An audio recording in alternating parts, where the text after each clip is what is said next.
Okay, so what we are looking at today is 2D, which is our continuing to expand our work with dimensional analysis, because we've been doing sort of these straight computations and conversions, but now we're looking at applications of them. And one of the applications that I like to start with is currency conversion, because again, you're converting anything, you're going to want to have that unit that we're converting, right? And so currency conversion is one of those places where we see that happen. And especially with Montana's proximity to Canada, currency conversion happens a lot. Now, I know that most people, like, you run your card if you're in Canada and the bank does it for you or whatever. But it is good to know what actually the price is with because, you know, especially if you're going to go buy gas, right? Like, it's weird. You're looking at it and you're like, I don't know, that's that amount per liter, and we deal with dollars per gallon, right? So how do we read this table? And by the way, these currency amounts were of July of 2022, so I know they're probably not accurate for right now. It's a whole year later. I tend to try to update them every 2 years, because trying to do it every year or even more frequently than that.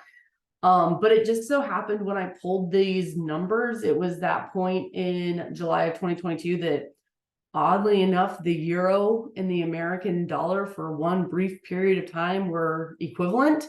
That is not true anymore. They are not equivalent, but at the time that was true. So how do we read this? Well, when we think about the first column, the words say dollars per foreign. Now remember, the word per is like division, right? And so this is US dollars over one foreign. Okay. And so if I'm choosing a conversion factor from the first column, if my foreign is in the denominator, if we remember, if we're canceling those out, if I'm canceling foreign, that means I'm starting with foreign. So we would choose this column when converting from foreign to US.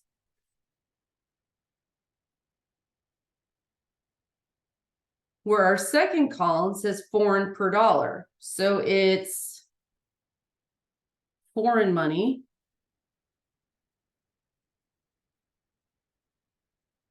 over one US dollar, right? And so that means we would choose the second column when we are converting US currency to foreign currency.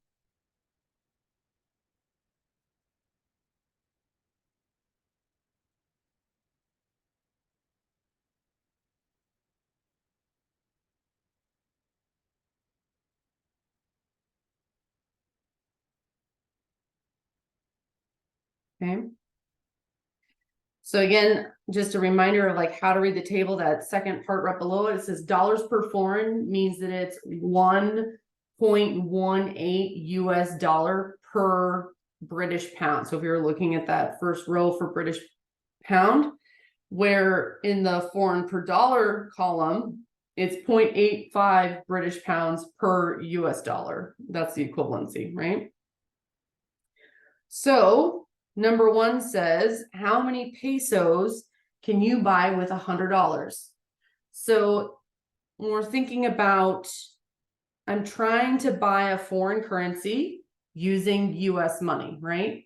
So that means we're starting with US and we're going to foreign. So if we're starting with US and we're going to foreign, am I going from column A, I'm going to call this column A, or column B? Which column do I want to choose from? What do we think?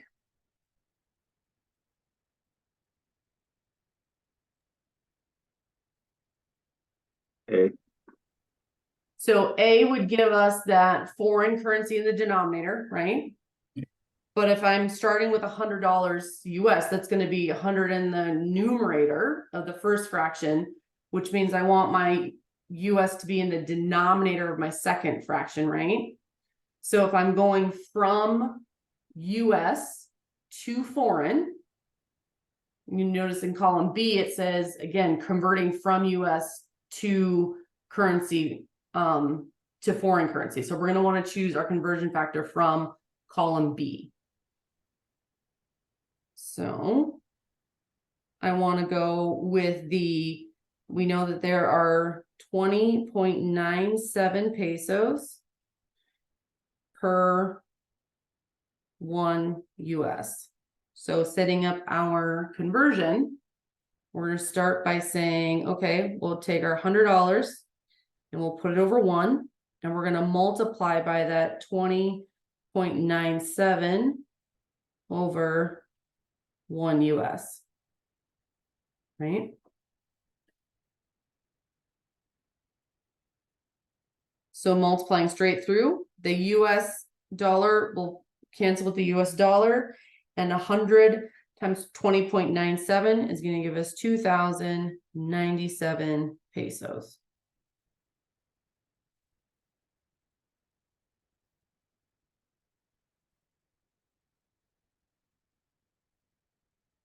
Okay, so I'm going to zoom out so you guys can see my little reminders. Again, column A is when we are going from foreign to US. Column B is when we're going from US to foreign. So I want you to do number 2. You're going to convert 60 British pounds to US dollars. So go ahead and send me your answer in a direct message, please.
Okay, so based on the answers I'm getting, make sure you chose a conversion factor from column A.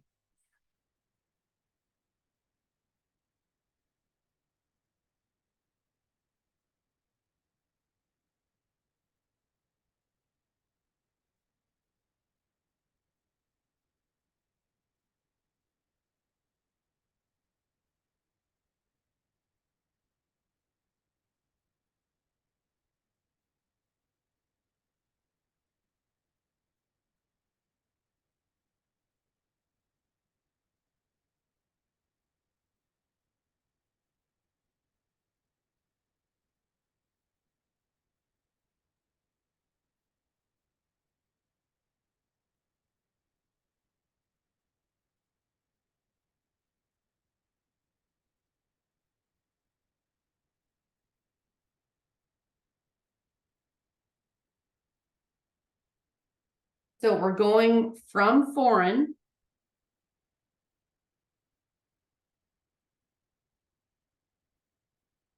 to US. So going from foreign to US means that we want column A. And so in column A, we have 1.18 US dollars per British pound. Okay. So we're going to take the amount that we want to convert, 60 British pounds, and we'll put that over 1, right? Okay, and then we're going to use our conversion factor. And again, I know that it says per foreign, which means we've got that word per is our division, right? So that's telling me that my foreign is in the denominator, right? Which is good because we're trying to cancel the foreign amount out. So that's 1.18 US over 1 British pound, right? That's what that dollars per foreign means, okay? So we're going to multiply straight across the top, 60 times 1.18, and that gives us $70.80 US.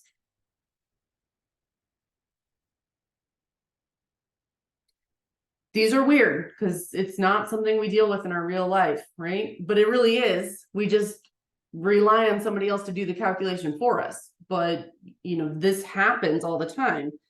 So number 3 says convert 31,000 yen to US dollars. So that means we're going again from foreign to US. Okay, so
Whoa!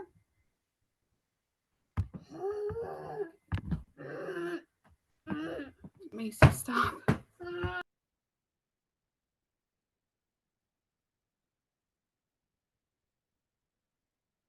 Sorry, that was my kid. it's okay, Coral. Don't even worry about it.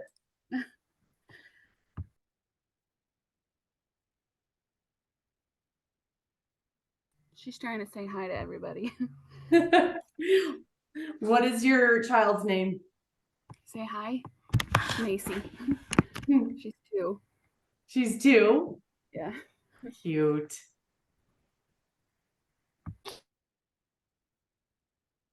Okay, so we want, if we're going from foreign to US, that means we want column A, right? So if we want column A, we're going to look at, okay, for Japanese yen, there's 0.0072 US dollars per yen. So we're going to take 31,000 yen and place it over 1. And we're going to multiply by that conversion factor that says 0.0072 US over 1 yen. Okay, and so multiplying straight across, we're going to have 31,000 times 0.0072. And we get $223.20.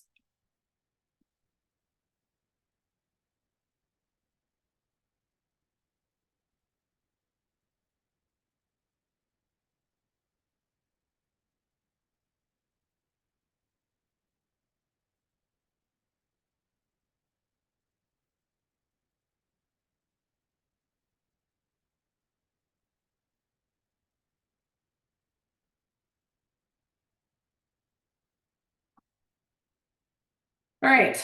We're not going to do the euro one because right, for what we have right now, it says it's the same. When I look at the, like when you Google the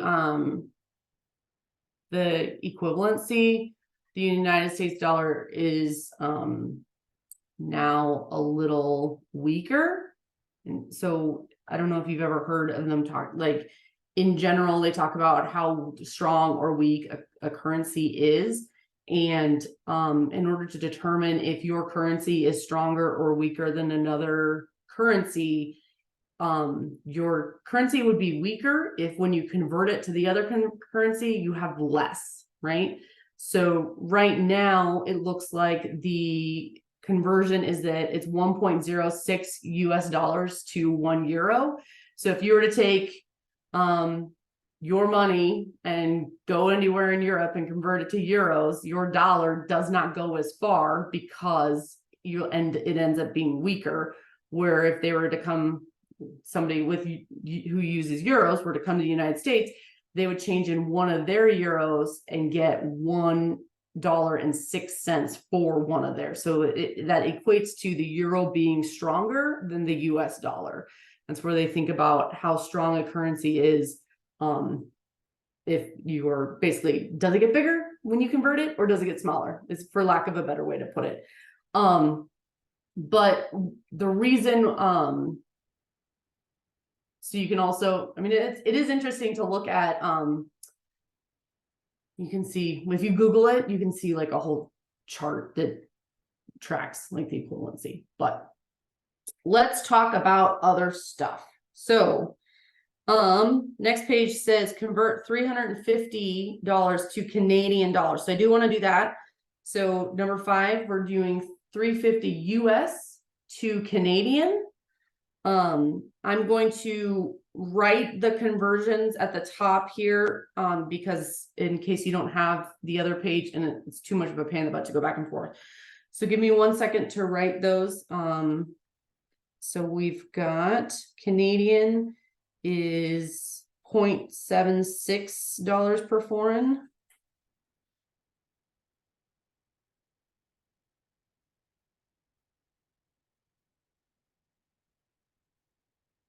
And then the other one is that we have 1.32.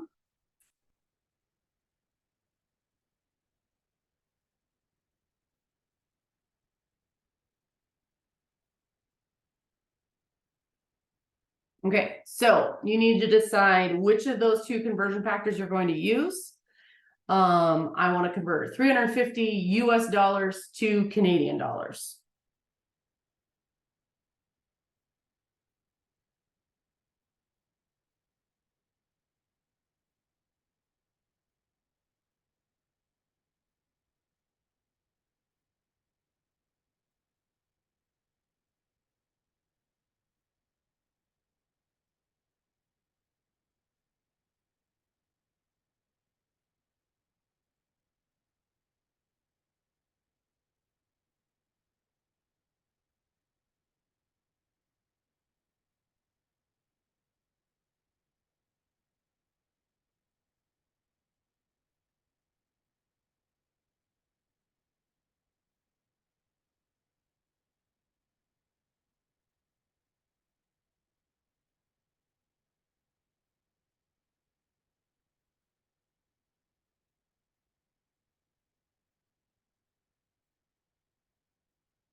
So we're going to go from US to Canadian. So that means we're going to want US in the denominator of our conversion factor, right? So if we're saying we want it in the denominator, that means it's per US, which means we want to use the $1.32 Canadian per US, right? So we would be choosing from the second column, okay? Because again, we're starting with foreign and we're converting, or excuse me, we're starting with US and we're converting to foreign. So multiplying straight through, we end up with 462 Canadian dollars. So again, that tells us that the US dollar, with this exchange rate, the US dollar is stronger because we get more currency when we convert it, if we were thinking about a 1-to-1 ratio. It's not always the case, right? Like sometimes the Canadian dollar is stronger. And I know in Canada, they have their own inflation issues and their own taxation. And so I know I've talked about it here before, but Canadians coming down to the United States and buying like dairy, a ton of dairy, because there's a big dairy tax in Canada. And so their money goes farther by buying US dairy and then versus buying Canadian dairy. So like I said, if you do go up to Canada and you have to buy gasoline, it can be very confusing to try to interpret how much you're paying for your gas, because whether they measure it in liters or in gallons, you're still filling up your tank, right? But how do you interpret what that's going to cost? Because again, in the United States, we think of it in dollars per gallon, but Canada uses metric, and so they're looking at Canadian dollars per liter. So it says a gas station in Canada sells gasoline for $1.34 Canadian per liter. What is the price in dollars per gallon? So not only do we need to convert the money portion, right? We need to convert Canadian to US, right? But we also need to convert the liters to gallons, right? So there's two different pieces that we're converting here. So if we think about what do we have so far, well, this piece right here, actually I should include the rest of this too. So this is telling us that we have, our current amount is that we have $1.34 Canadian over 1 liter, right? That is, remember again, the word per means division, right? So we've got the 1 liter in the denominator. So if we think about focusing on the numerator, you're like, okay, well, let's convert the Canadian to US, right? Let's do that piece first, and then we'll focus on converting the liter portion. So I want my first conversion factor to be 1 Canadian in the denominator. That's what I need, right?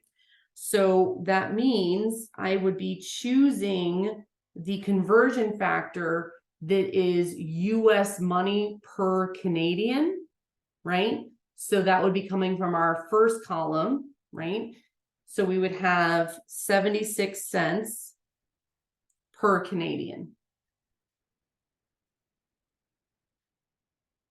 And then after that, we can go from liters to gallons. So because the liter is in the denominator, our conversion factor we have in the end means we need to have the liter in the numerator, right? So if we look at our conversion sheet, let me jump to that.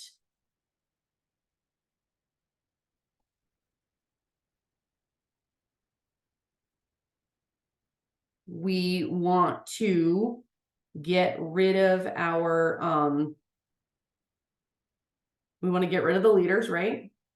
So that means I need liters in the numerator, okay? So again, you can choose from either conversion factor. You can choose either thing. You just got to make sure that your units of measure line up, okay? So when I look at this, I'm going to, it doesn't matter which one. I like to try to keep ones in the denominator though. So it would be helpful to use this one right here, okay? Because it would have our 1 gallon in the denominator, but you could use the other one as well, okay? Either is fine. We are technically going from metric to American, but normally we would choose that second column if our metric unit was in our numerator, but our metric unit is not in our numerator. Our metric unit is in the denominator. And so it's more beneficial in this position to use that 1 gallon equals 3.785 liters. And so we're going to take that conversion factor and we're going to go back to our sheet, and we're going to say that we've got 3.785 liters to 1 gallon. Now again, why am I choosing that? Well, this gives me multiplication where everything in my denominators are ones, which is really helpful, okay? This Canadian cancels with that Canadian, right? This liter cancels with this liter, right? So you can see what are the units of measure I'm left with. Well, I have US dollars in the numerator and gallons in the denominator. So now all we need to do is multiply straight across. So we're going to take 132, or excuse me, 134, and we're going to multiply it by 0.76, and we're going to multiply it by 3.785. Multiplying those three values together gives us 3.854644 US dollars per 1 gallon. Now, obviously, we would not report our answer with all of those decimal places. When dealing with money, typically we round to the nearest penny, right? So 2 decimal places. So I would say that this is $3.85 per gallon would be the equivalent price for our US units that we're accustomed to. So yeah, you look at it and you're like, oh, sweet. You're not thinking about the fact that it's in different units. $1.34 looks amazing. Well, it's not, right? It's per gallon, or excuse me, it's per liter, and it's also in Canadian dollars. So really, $3.85, it's not great. What is gas? So in Tennessee, gas is super cheap. I don't know why, but it is. But I know in Montana, it's not. What is it running up in the Flathead right now? It's like $4.20. Some places pretty close to that. Ugh. So in a way, this is, you're like, this is great. That is not bad. Where At my grandpa's house, it's $7.30. What? Yeah, Oh, he's in LA.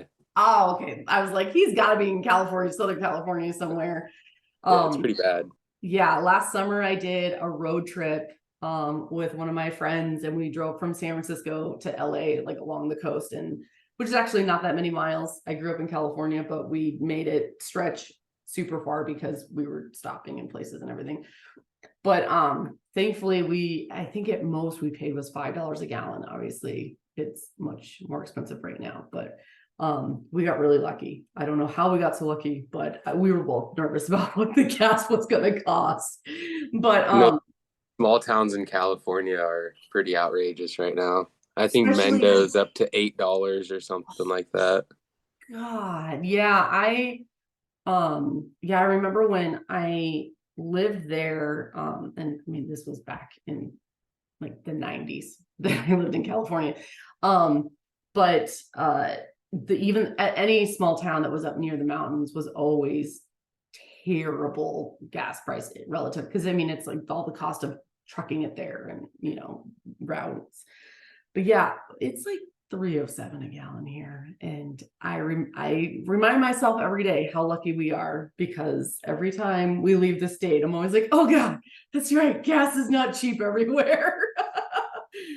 But there was a time this summer when it got up to like $3.50 again, and we were like, what is this? But yeah, gas, I tell you, it's crazy. But so again, if we breaking down this problem, we had to do 2 conversions, right? We had to convert our monetary amount. So we used a conversion factor for that. And we had to convert the volume unit of measure, for lack of a way to say it, our liquid unit of measure, right? We had to go from liters to gallons. And again, we're seeing kind of why it got so big is because there's so many liters in a gallon, right? 1 gallon is 3.785 liters. So of course we would expect this value to get bigger, because we're trying to see how many actual gallons it's equal to. So that's why I keep driving home the idea that think about the unit of measure you have in the one place that you're trying to cancel, and make sure it's in the opposite place. So we've been doing numerator cancels with denominator, right? Well, we're going to have more of those situations where maybe our unit of measure is in our denominator that we need to cancel. So then we need to make sure it's in the numerator of our second fraction, right? And so again, you're just wanting to make sure that unit you're trying to cancel, they have to be diagonal from each other so that they are canceling one another out.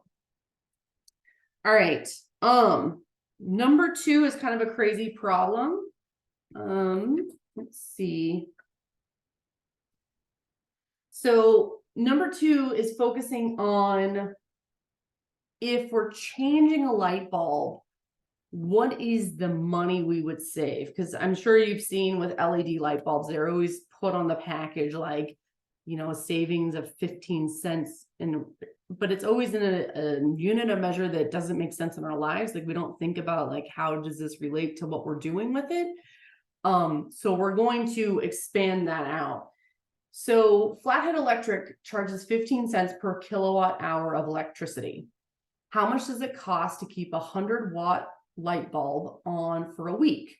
Then how much will you save in a year if you were to replace the light bulb with an LED bulb that provides the same amount of light, but for only 25 watts of power? So first thing we need to know is that when they say it's a 100-watt bulb,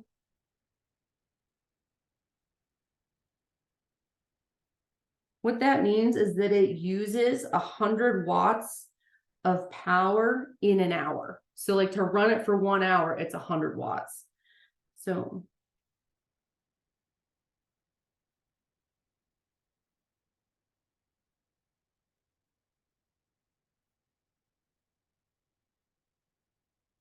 all right, so we want to try to keep this light bulb on for a week, and we want to come up with the cost for that, okay? And so they're telling us that they charge 15 cents per kilowatt hour. So that means we need to calculate out how many kilowatts of power is used to keep this light bulb on for a week. So the light bulb, so we're looking at the 1 week. So the light bulb is 100 watts in 1 hour, right?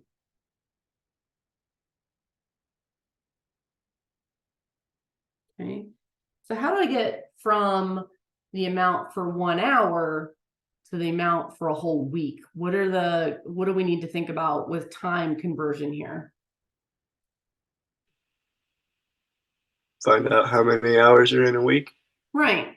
So which is a big jump. Like it's not something we all have off the top of our minds, but we do know one thing that we use all the time is we know how many hours are in a day, right? So how many hours are in a day? 24. 24. So we know that we have the conversion factor that says 24 hours equals 1 day, right? And 7 days equals 1 week, right? Those are the two conversions we know, like those are the two equivalencies, right? So if I want to write my first conversion factor and going from hours to days, where do I want to put the 24? In the numerator or in the denominator? Numerator? Because I have hours in the denominator, right, on the first. So I got to go opposite. So we're going to put 24 hours up here.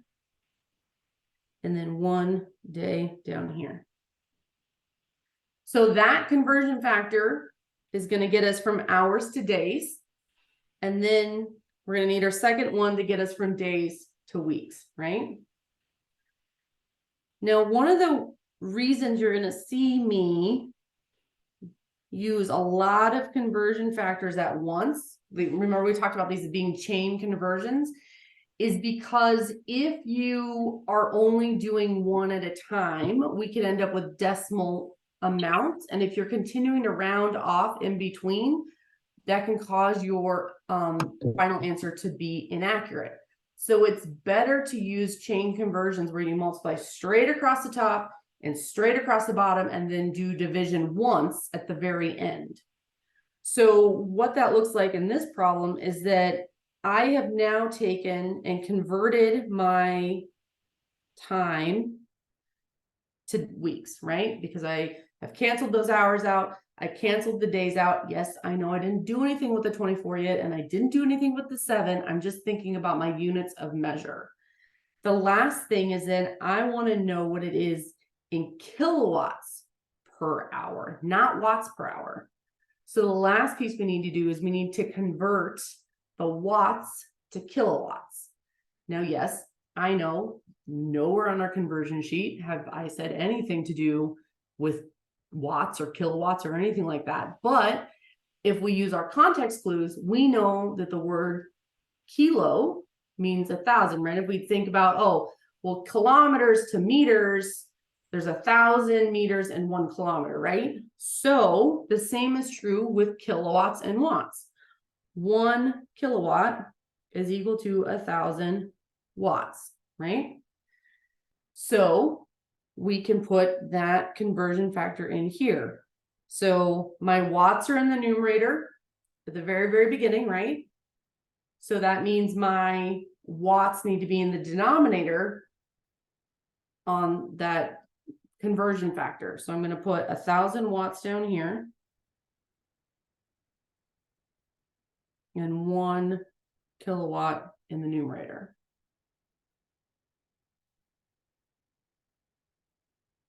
All right, so now those watts will cancel with those watts.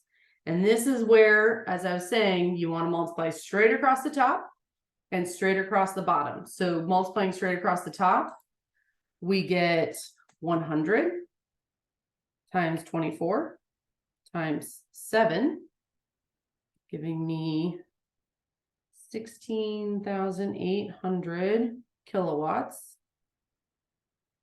And then in the denominator, I've got 1,000, which now we can do the division. 16,800 divided by 1,000 gives us 16.8 kilowatts per week.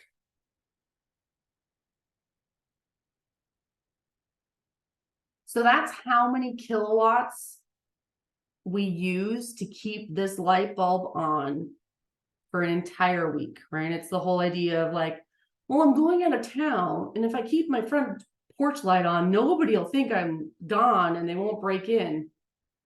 Everybody knows if your light stays on 24/7, nobody's home, right? Like it's on, like it doesn't, but we all tell ourselves that it like deters people breaking in. It doesn't. It needs to change a whole bunch of times. Anyways, that's a whole different conversation.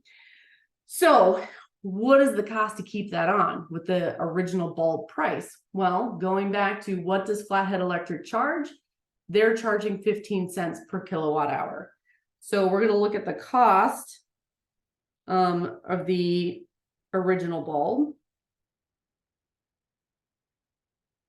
Right, I'm writing with a P, it needs to be a B.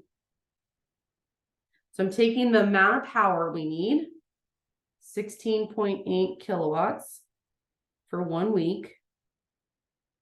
And I'm going to multiply it by the 15 cents per kilowatt hour. So 15 cents is $0.15. And yes, I know kilowatt hour, you're like, Aaron, wait a minute, you're saying kilowatt. Kilowatt hour is kilowatt. Like we're using them interchangeably here, just so you know. Like I don't want you to get too bogged down in the semantics. So we're going to take our 16.8 and multiply by 0.15, and we get that it's going to cost $2.52 per week to keep this light bulb rolling.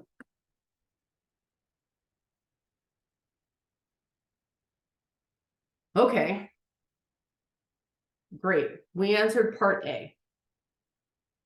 Part B says, how much will you save in a year if you replace the light bulb with an LED bulb that provides the same amount of light for only 25 watts of power? How am I going to go from week to year, and then also the whole idea of the savings, like where are we going with this?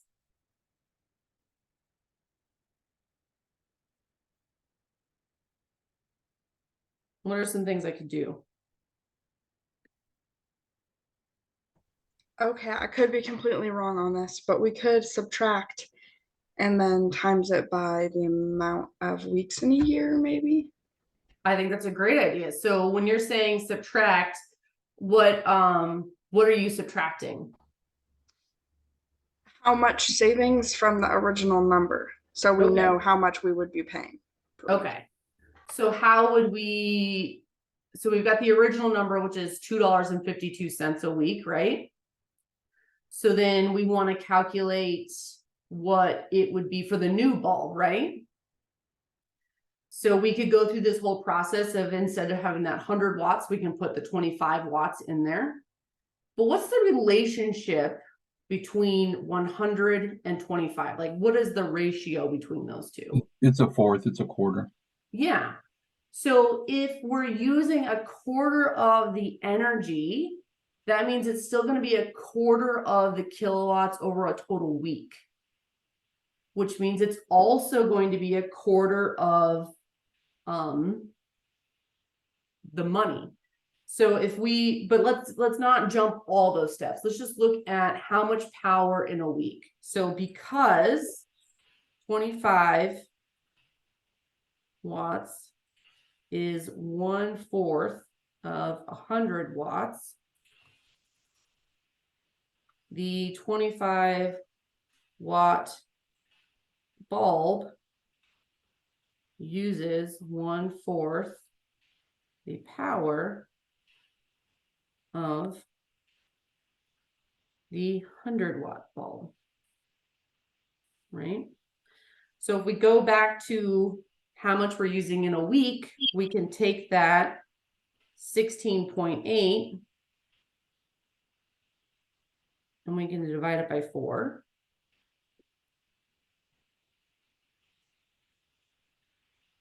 Which means we're going to use 4.2 watts, oh, excuse me, kilowatts.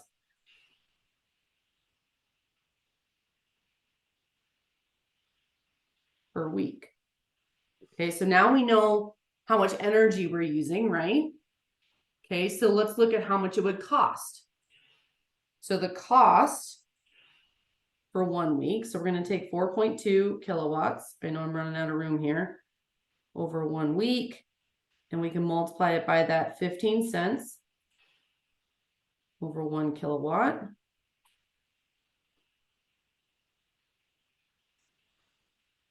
And we get 0.63. So Kendra, this is where I really like your idea. We know the amount for each, it would cost for each one, right? So to keep the 25 watt bulb on for a week, it's 63 cents for the whole week, where for the original bulb, it's $2.52. So we can subtract those two values, like you were saying. So I'm doing a little thing over here on the side. I'm going to do the original 252 minus the amount for the new bulb, right?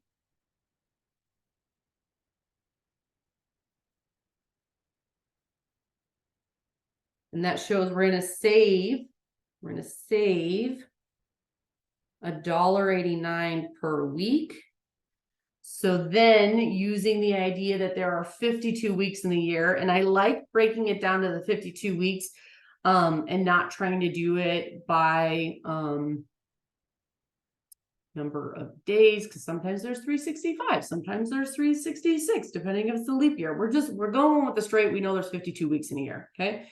So we're going to take that amount, we're going to multiply it by 52.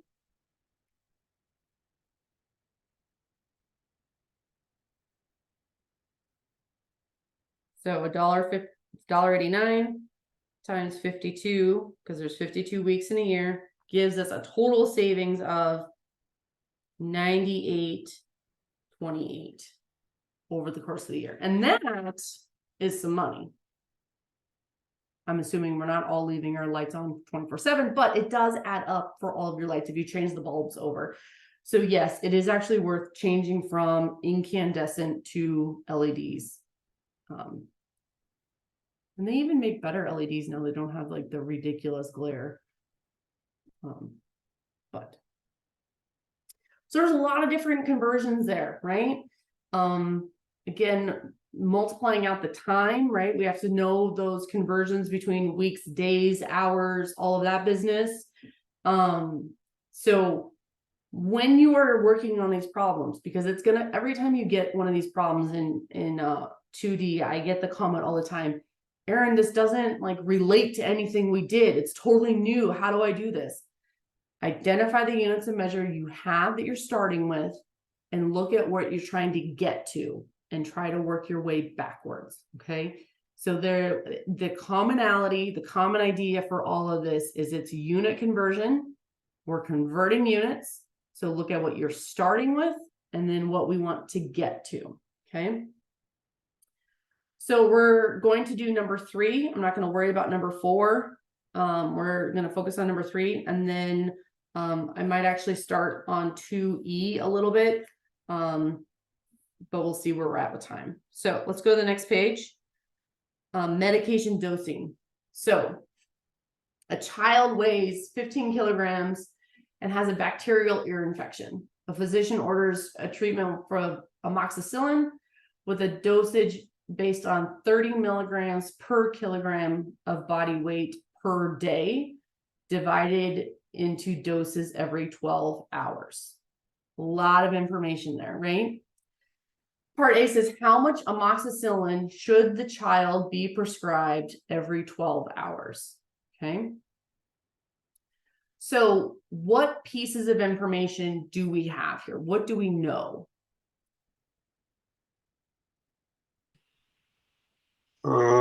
How much the kid weighs Okay. and how much milligrams he should get per kilogram of body weight. Okay. So the child weighs 15 kilograms, right? And then the dosage is 30 milligrams per kilogram per day. And yes, it's important that we write all of those pieces because, oh, I wrote pay, not day. We have to make sure that we're not overdosing this child, right? So when you're doing doses calculations, you're almost always going to start with the weight of the patient. It's typically where we start with, okay? So I'm going to take, because the part A is saying how much amoxicillin should the child be prescribed every 12 hours, okay? So I'm going to take the weight of the child, and that's the value I'm going to put over 1, okay? Now, remember the words per mean division, right? So this dosage of 30 milligrams per kilogram per day, the way that we would write this is 30 milligrams over kilogram dash day. That's how we would think about it because it's per kilogram per day. And so what we're focusing on first is finding the number of milligrams the child takes in a day. And then after we have that, we're going to focus on how many should they take every 12 hours. So I'm going to put my conversion factor here of 30 milligrams. And then in the denominator, I've got per kilogram per day. Okay. So again, we're focusing on canceling those kilograms. So we would cancel those. Again, you'll notice I'm just canceling my unit of measure. I'm not actually multiplying, right? Because I need to get to how many kilograms they're taking every 12, or excuse me, not kilograms, they're not taking kilograms of the way. How many milligrams they're taking per day, okay? So I need to get from days to hours, right? Because it's per 12 hours. So we know that one day is every 12 hours, okay? I'm And at 24 hours. Thank you. I was like, that's not right. There we go. 24 hours. I was jumping ahead. I was getting ahead of myself. And when we are prescribing every 12 hours, how many dosages then is the patient taking a day? 2. 2. So we're going to say there's 12 hours for 1 dose.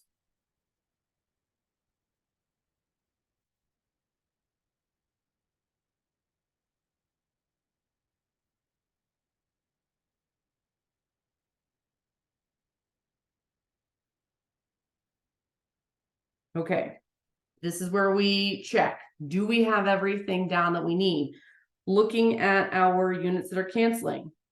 The day part cancels with that day part, and these hours cancel with these hours. And what we're left with is milligrams in the numerator per dose in the denominator, which that's telling us how much they're taking every 12 hours. Okay. So now that I know that I have my correct units of measure where they need to be, I can multiply straight across the top and straight across the bottom. So along the top, I've got 15 times 30 times 12, which gives me 5,400. In the denominator, I've got 1 times 24 times 1. So we'll have 24. Again, this is milligrams and doses. We don't care about 24 doses. We're just saying 1 dose, right? So we need to divide this. So we're going to take our 5,400 and divide it by 24. And we are getting 225 milligrams per dose, which we can also say 225 milligrams every 12 hours, right? So we know how many milligrams they need to take for each dose, but how are we going to administer it to them, right? That's part B. So it says if the medicine is to be taken in a liquid suspension is just like Robitussin or whatever other liquid that we give for medication, right? I think it's oftentimes bubblegum flavored, and like there's a dropper that we suck it up out of the bottle with. Anyways, it doesn't matter. What we need to focus on is the concentration of the medication. So the concentration is saying that it comes in 25 milligrams per milliliter. So again, this 25 milligrams per milliliter is 25 milligrams over 1 milliliter. And this is where, again, your unit of measure, you have to pay attention of which direction you want the fraction to face. So it says how much should the child take every 12 hours? Well, they're saying how many milliliters should the child take every 12 hours? Because the pharmacy is going to be telling the patient, this is how many milliliters to take, like when they print the little label on your prescription. So we're going to take the dosage, which is 225 milligrams in 1 dose. And now I'm looking at this conversion factor over on the right. I've got 25 milligrams over 1 milliliter. We could also write that as 1 milliliter over 25 milligrams, because again, it's a unit. They're equivalent to each other. And so we can face that fraction one way or the other. And again, we're choosing which way we need to face it based upon which unit of measure we're trying to cancel. We are trying to get to milliliters, like the quantity of milliliters, which means we need to cancel milligrams. So in this case, we're going to want to choose the conversion factor that has milligrams in the denominator. So we're going to put 1 milliliter in the numerator, 25 milligrams in the denominator. And Multiplying straight across the top, I get 225. Right, because our milligrams are canceled. Straight across the bottom. Well, I don't care about 25 doses. I want 1 dose. So we need to end with division. And we get 9 milliliters per dose, which means they are taking 9 milliliters per 12 hours.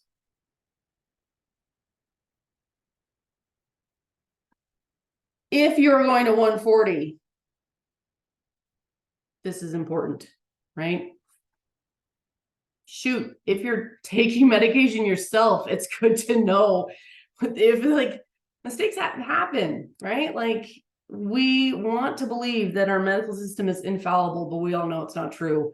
And so like there's a reason why there's a multiple checks and balances to make sure that what the doctor is prescribing is what the pharmacy is filling or is what the nurse is administrating and all of that business. Because I'm not going to go into number 4, but if you want to do number 4 on your own, feel free. Sometimes things get written and if it gets administered, it kills people, right? The dosage ends up not being correct, right? So there's within medication, the reason why we have ranges that are where it's like safe to administer, and it's all based upon the oh my God, what am I trying to say? The half-life of the drug in a person's system. And so it's like you don't want to overdose them, so you have to know how much you can give.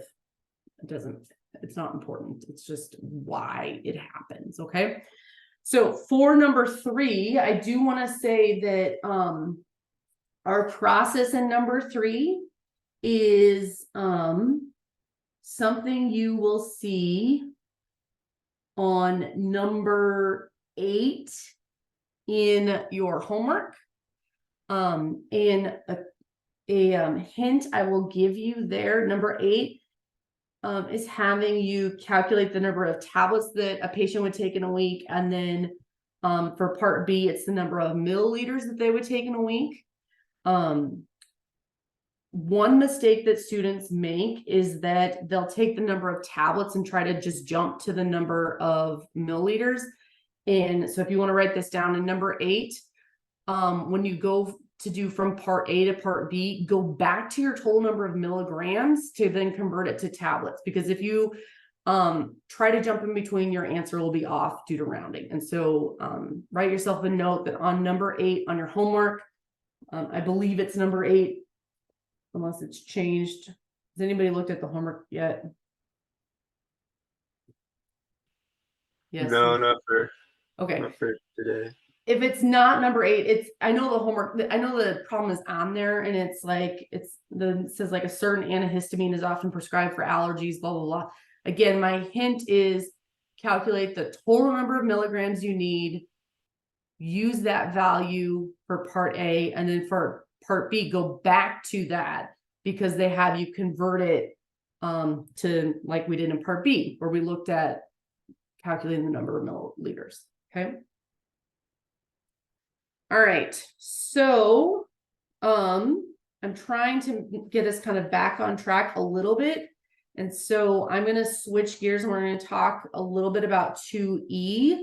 And then I will finish that up next week. So I know we have 15 minutes left. We're going to like swap all the way. And at first it's going to feel weird, but as we move through, it'll make sense as to why this is in with unit 2 altogether. So 2E has to do with percentages and utilizing percentages. So let me grab those pages.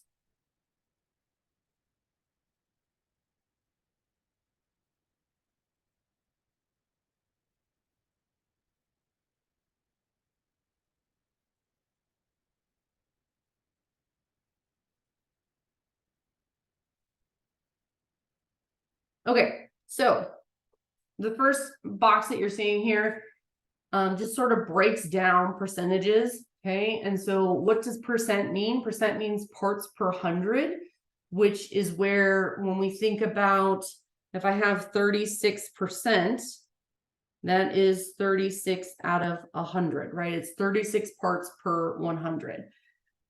If we are changing a percent to a fraction, just like I did, I wrote it over 100, okay? When we are changing that fraction to a decimal, you would divide by 100, which causes our decimal place to move 2 times. So we end up with 0.36, right? Those are the equivalencies. We talked about this, I feel like, way back in 1A. Remember when it was part of our like review, there's that little table that I was having you fill out. So again, to go from a fraction to a percent, you're going to first divide the numerator by the denominator to convert it to a decimal, and then you move your decimal place 2 places to the right. When we go from a percent to a decimal, you're moving it 2 places to the left. And then, like I said, going from a decimal to a percent, back to the right.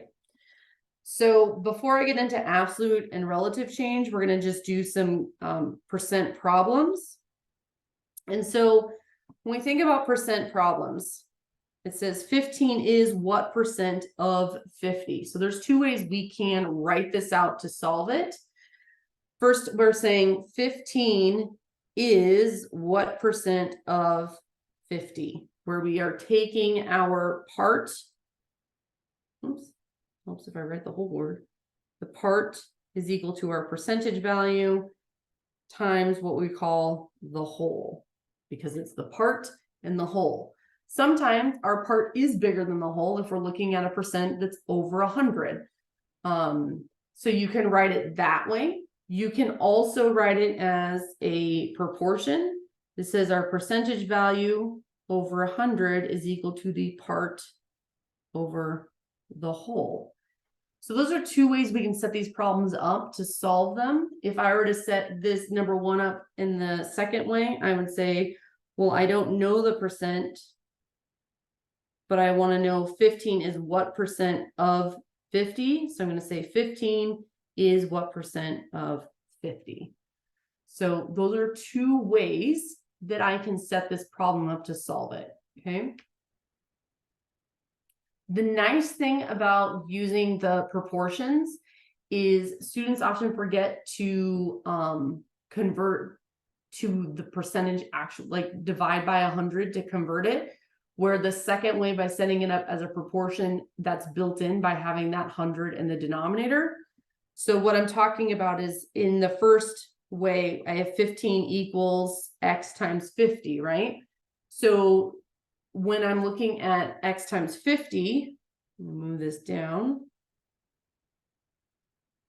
To solve this, I would divide both sides by 50. And I get x equals 0.3. Well, you're going to need to report that as a percent, which means we need to move that decimal place 2 times to get 30%. So again, what 15 is what percent of 50? 15 is 30% of 50. Where if I set it up as a proportion, that part's kind of built in. So we think about solving proportions. We've got our denominator times a numerator equals our denominator times our numerator, right? So now I'm going to have 50 times x equals 1500, divide by 50, and x equals 30, right? It automatically gets us to making sure that it's in the proper format for answering the problem, right?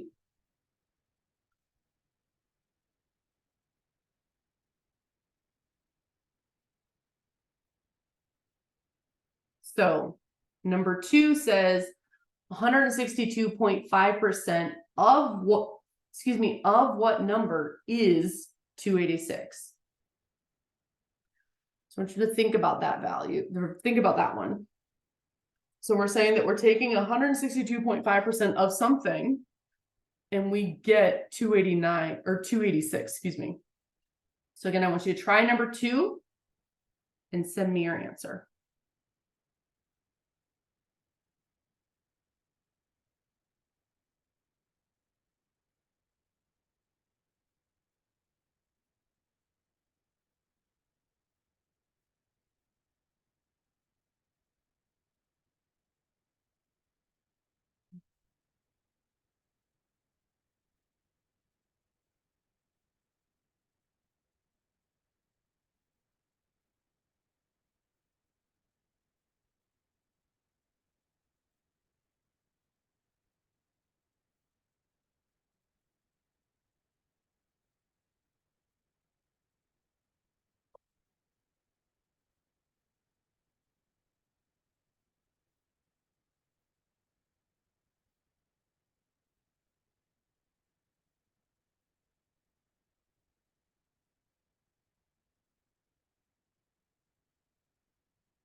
Okay, so personally, I like the proportion because it gives me the spaces where I'm supposed to put the stuff. Okay. So, I know that I have to have the 100 in the denominator, right? I know that that has to happen. Okay. So I have 162.5%. So the percent value always goes with the 100. So I know that that's going on the top. Okay. It's 162.5% of something is 286. So 286 would go in our numerator. Okay. So now we can cross multiply. So we'll have 162.5 times x equals 286 times 100.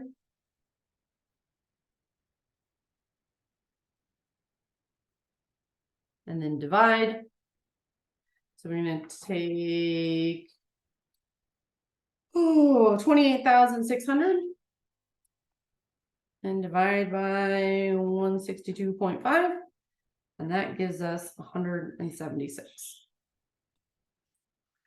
Ta-da! So I do get this question a lot. How do I know really what value goes where?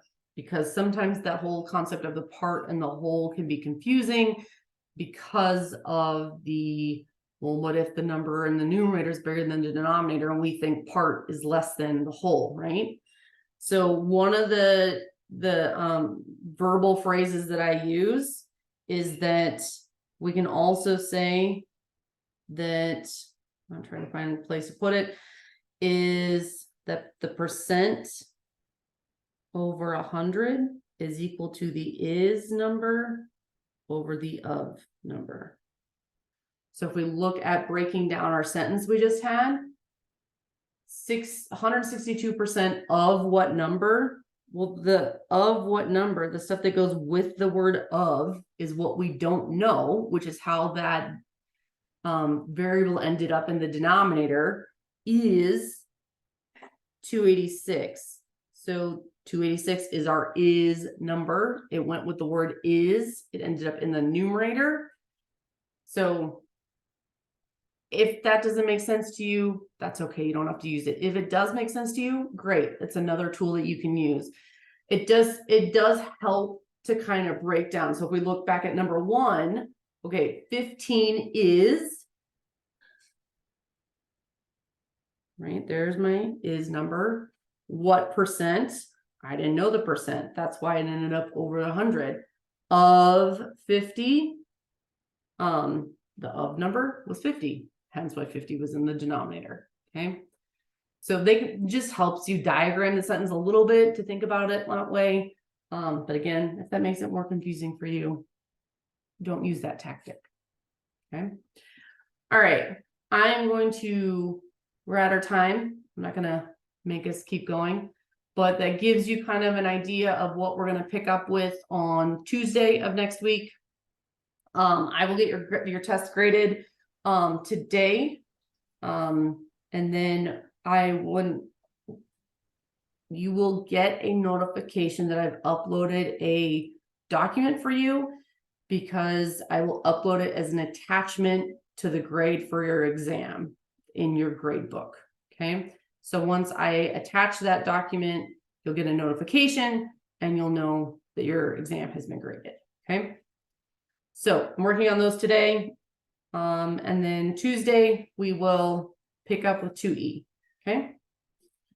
All right. Any questions for me before I let you go? All of the questions, none of the questions. Okay.